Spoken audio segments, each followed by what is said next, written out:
우리가 읽어가는 말씀은 예레미야 선지서를 함께 읽어갑니다. 구약 성경에서 이 예레미야 선지서를 분류할 때는 대선지서로 분류합니다. 이것은 그가 맡은 역할이 다른 선지자보다 역할이 크거나 아니면 다른 선지자보다 더 위대해서 대선지서라 분류하는 것은 아니고, 하나님께서 그에게 맡겨주셨던 이 계시의 내용 혹은 예언의 내용이 상당히 많이 있어서 분량상 우리가 이걸 대선지서로 분류를 합니다. 우리가 잘 아는 것처럼 이사야 선지자의 경우도 상당히 많은 양을 하나님께로부터 받아서 말씀을 전했죠. 에스겔 선지자도 마찬가지입니다. 그래서 이 이사야 선지서, 에스겔서, 또 예레미야서를 두고는 대선지서다 이렇게 부릅니다. 그리고 나머지 구약의 소선지서들 내용들은 이제 우리가 구약 성경 가운데 뒷부분에 쭉 보게 돼요.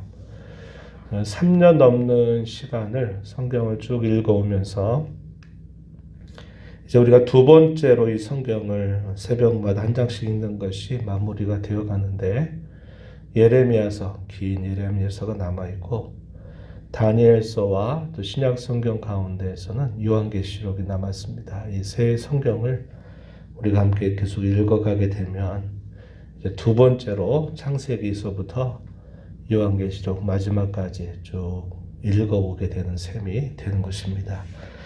선지서를 읽을 때 우리가 늘 많이 생각해야 될 것은 하나님의 마음이 어떤 마음이실까를 생각하는 것이 대단히 중요합니다. 하나님께서 왜 선지자를 통해서 이러한 말씀들을 하시는가 할 때 그 말씀하신 하나님의 마음을 잘 생각하는 것이 중요하고, 또 그 말씀을 듣는 당시 백성들의 그 상태가 어떠한가를 잘 지켜보는 것이 중요합니다. 그리고 오늘을 살아가는 나는 어떠한가, 우리는 어떠한가를 이 말씀의 거울을 통해서 살펴보면서 우리 자신을 돌아보게 되면 이 선지서를 통해서 우리가 더 많은 하나님의 은혜를 입게 될 것이다 생각합니다. 우리가 이제 오늘 읽은 내용은 예레미야서 4장 부분인데요.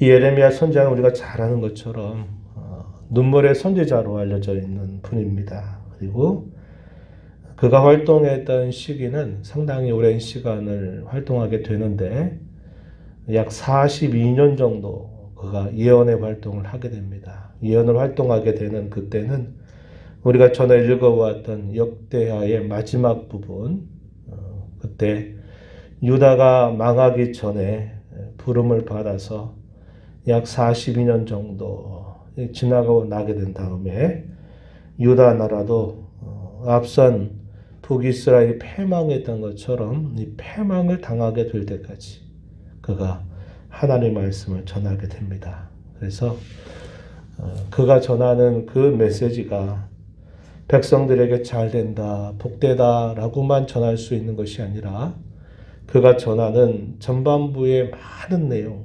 대다수의 내용은 하나님의 안타까워하시는 마음, 그 백성들의 부패해져 있는 마음, 이것을 계속적으로 이야기할 수밖에 없는 것입니다. 그러나 그것만 말씀하시는 것이 아니라 장차 하나님께서 그 백성들에게 큰 은혜를 베푸실 것을 약속하시는 내용이 예레미야 선지자의 또 중요한 주제가 된다 하는 것입니다.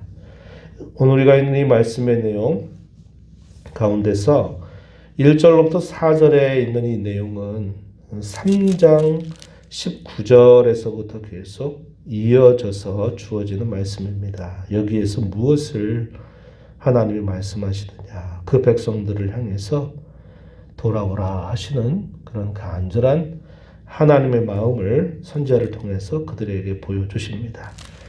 돌아올 때 어떻게 돌아오는가, 그들이 참되고 진실하게 하나님을 향해서 돌아오라 하는 말씀을 전달해 주고 있습니다. 이 내용은 어떤 내용과 좀 대조를 이루고 있냐면요, 3장 4절 5절 말씀 한번 거기 보시면 이 모습과 대조가 되는 모습이에요. 3장 4절에 보면은 이렇게 말합니다. 내가 이제부터는 내게 부르짖기를 나의 아버지여, 아버지는 나의 청년 시절의 보호자이시오니 노여움을 한없이 계속 하시겠으며 끝까지 품으시겠나이까 하지 아니하겠느냐. 이 말 자체는 좋은 말이죠. 틀린 말이 아닌데 그 다음에가 이제 문제가 됩니다. 5절 끝부분에 보면은 보라 내가 이같이 말하여도 악을 행하여 내 욕심을 이루었느니라 이렇게 말씀하시죠. 앞에 있는 말은 좋은 말입니다. 하나님이 듣고자 하시는 말씀인데 문제는 그 다음이에요. 내가 이같이 말하여도 악을 행하여 내 욕심을 이루었다.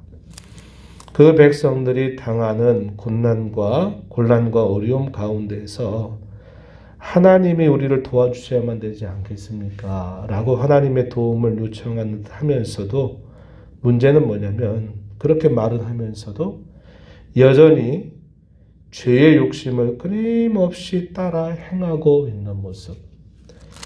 다시 말씀을 드리면 거짓된 회개, 위선적인 회개 이것을 지적하시는 말씀의 내용입니다.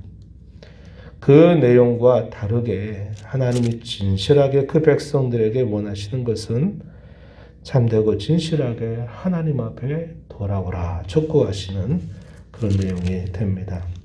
1절 한번 보시면은 여호와께서 이르시되 이스라엘아 내가 돌아오려거든 내게로 돌아오라. 가증한 것을 버리고 흩날리지 아니하며 이렇게 표현했습니다. 가증한 것, 하나님 외에 다른 우상을 섬기는 것을 표현하고 있는 말이죠. 그것을 버려야 된다. 흔들리지 말아야 된다 말씀하시고 2절에 보면요. 진실과 정의와 공의로 그들의 삶을 돌이켜야 된다 하는 것을 말씀하십니다. 그러니까 하나님 앞에 돌아오되 자신들이 섬겨왔던 우상들을 끊어버리는 결단을 가지고 돌아와야 된다. 하나님 앞에 돌아오려면 진실과 정의와 공의를 다시 마음으로 삶으로 회복해서 돌아올 것을 요구하고 계신 것입니다. 그것이 하나님 앞에 돌아오는 길이다 이렇게 말씀하시고요.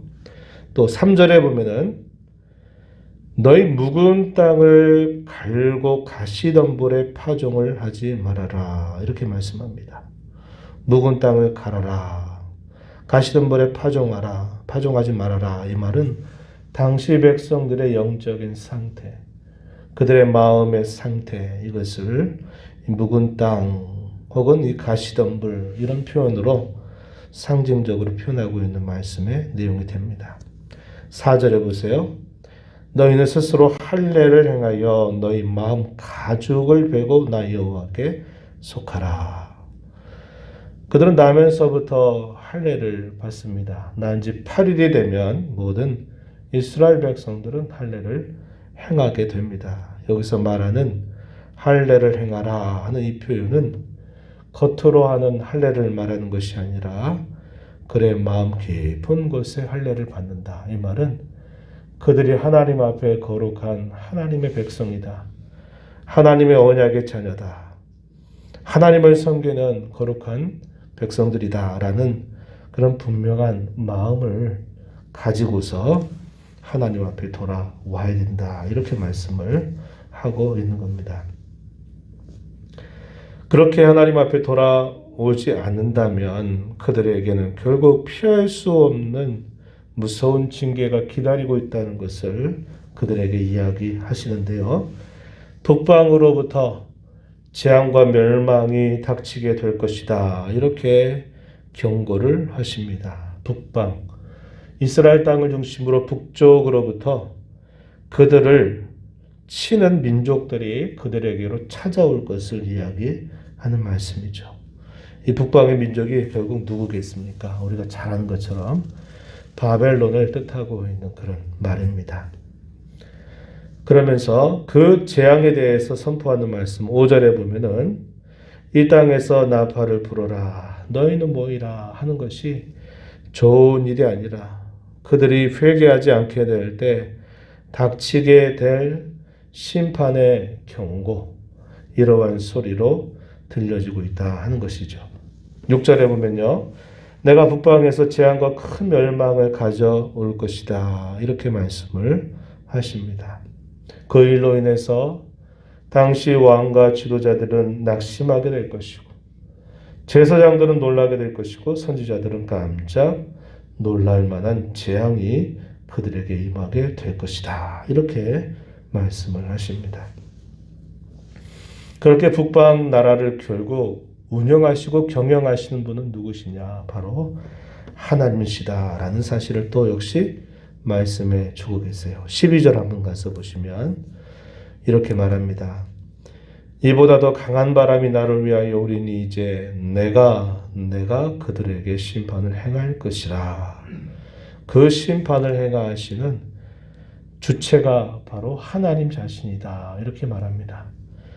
북방의 나라를 하나님이 도구로 사용하셔서 그 백성들의 죄를 하나님이 벌하신다. 이렇게 말씀을 하고 계시는 것이죠. 그래서 하나님은 자기 백성들을 끔찍히 사랑하시지만 그 백성들이 돌이킬 기회를 저버리고 하나님 앞에 돌아오지 않게 된다면 하나님은 이방의 나라들을 막대기로 사용해서 그 백성들을 벌해서 그들로 하여금 하나님께 돌아오게 하실 것을 말씀하고 있는 것입니다.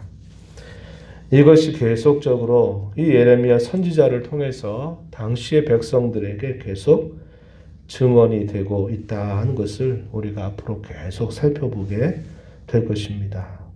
그 심판은 신속하고 급하게 임하게 될 것이다 라는 것을 말씀해 주시면서 비유를 들기를 회오리 바람 같게 올 것이다. 독수리가 재빠르게 먹이를 낚아채기 위해서 아주 빠른 속도로 날아오는 것처럼 그렇게 급격하게 재앙이 임하게 될 것이다. 이렇게 말씀을 해주고 있습니다. 이렇게 재앙을 받게 되는 이유는 우리가 살펴봤지만 17절 가서 보면 이렇게 말하죠. 이는 그가 나를 거역했기 때문이니라. 이렇게 말씀하죠. 또한 그들이 범하는 죄악으로 말미암아 이런 일이 결국 닥치게 된다. 이 사실을 강조합니다. 18절 한번 보세요. 내 길과 행위가 이 일들을 부르게 하였나니 이는 내가 악함이라. 이렇게 말합니다. 그들이 그러한 일을 당하게 되는 이유는 하나님을 거역했기 때문이다. 또 내 길과 행위, 이 길과 행위라는 게 무엇을 말할까요? 그들이 주어진 삶을 살아가는 방법이나 태도, 행실 이것들을 표현한 겁니다. 그들의 길과 행위가 이 일들을, 이 재앙을, 이 심판을 부르게 한 것이다. 스스로 자초한 일이다. 이렇게 말씀을 하고 있는 겁니다. 이러한 말씀을 전하는 선지자의 마음은 애가 끊는 것입니다. 가슴이 아프고 눈물이 그의 앞을 가리게 되는 것이에요. 그래서 19절에서부터 22절 그리고 끝까지 31절까지 쭉 내용은 이 선지자가 유다에게 닥치게 될 이 심판 혹은 재앙을 내다보면서 탄식하는 그런 내용들이 소개가 되고 있다 한 겁니다. 그래서 우리가 이 예레미야 선지자를 눈물의 선지자다. 그들에게 닥치게 될 그 일들을 말씀을 전하면서 그 백성들 향해서 애끓는 마음으로 그 백성들 향해서 돌아올 것을 촉구하고 하나님 앞에서 눈물을 흘리면서 그 백성들을 품는 모습을 보여주고 있다 하는 것입니다. 우리가 이 말씀을 보면서 하나님은 언제나 부르시는 분이다 라는 사실을 생각하면 좋겠어요. 하나님은 우리를 부르십니다. 우리를 구원해 주시려고 하나님은 우리를 부르시죠. 우리가 잘못된 길에 접어들게 될 때는 하나님께서 다시 올바른 길로 돌아오라고 하나님 여전히 부르십니다. 또 하나님이 그렇게 부르시는 것은 자기 백성들로 하여금 함께하고 통행하기를 원하셔서 하나님 언제나 부르셔요. 또 하나님은 우리로 하여금 우리의 남은 삶을 하나님의 뜻을 위해서 그분의 영광을 위해서 살도록 여전히 그 백성들을 부르고 계시다 하는 것을 우리는 기억해야 하겠습니다. 오늘도 하나님 우리를 부르셔요. 매일매일 부르십니다. 무엇을 위해서? 우리로 하여금 구원을 베푸시려고, 우리에게 구원의 길을 걸어가게 하시려고, 우리와 함께 동행하시려고, 또 우리에게 남은 삶을, 헛된 일에 삶을 살지 말고 하나님을 위해서, 우리에게 참된 행복을 위해서 힘써 사명을 감당하라고 하나님은 오늘도 저와 여러분 끊임없이 부르고 계십니다. 나는 언제나 하나님 안에 살고 있는데요. 이렇게 우리가 말할 것이 아닙니다. 하나님은 여러 가지 목적을 두고서 우리를 여전히 부르고 계시다 하는 것을 기억하면서 그 하나님의 부름 앞에 언제나 성실하고 진실하게 응답하는 저와 여러분의 삶이 되어야 하겠습니다. 하나님 아버지 감사합니다. 이 새벽 시간도 저희들을 깨워주셔서 오늘도 말씀을 듣는 자들로 저희를 세우시고 말씀에 의지해서 기도하면서 또 이 하루를 살아가게 하신 하나님의 은혜를 감사드립니다. 하나님 언제나 저희들을 여전히 부르고 계심을 잘 듣는 저희가 되게 해주시기를 바랍니다. 구원의 은혜를 베푸시려고 우리가 잘못된 길에 빠져서 허망한 것을 쫓아가는 삶을 살지 않게 하시려고 우리를 부르시고 우리를 친근히 하셔서 우리 언제나 통행하시기 위해서 교제하시기 위해서 부르시고 우리로 하여금 사명을 감당하며 살도록 여전히 부르고 계심을 잘 깨닫는 저희가 되게 하셔서 거짓되고 위선된 그러한 태도가 아니라 참되고 진실한 마음으로 늘 하나님 앞에 응답하며 살아가는 저희가 되게 하시기를 간절히 바라옵나이다. 은혜의 보호자 앞에 나와서 아버지 은혜를 간절하게 구하는 모든 심령들의 간구를 귀 기울여 주시고 응답하시기를 바라며 예수님 이름으로 기도하옵나이다. 아멘.